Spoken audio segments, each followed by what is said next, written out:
bayan. OFW kami ay may kwento.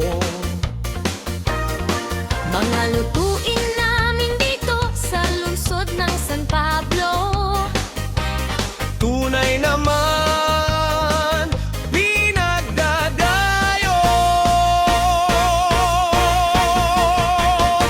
Pansit Kalabuko, matunog na matunog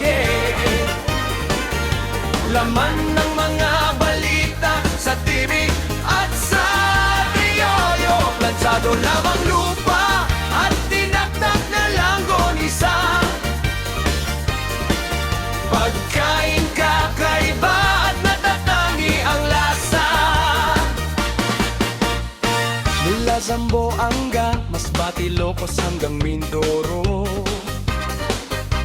matunog na matunog ang aming pansit Kalabuko.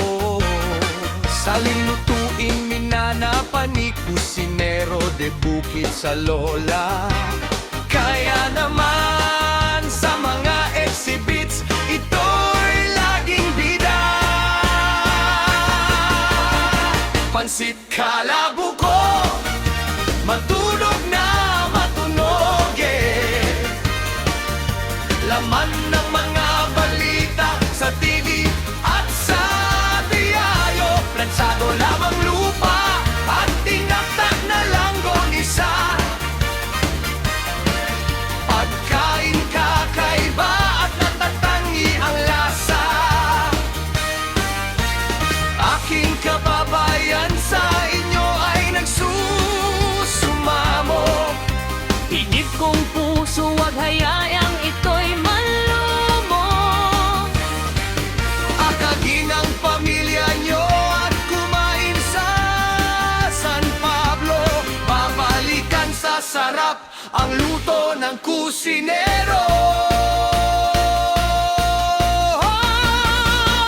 Pansit Kalabuko, matunog na matunog laman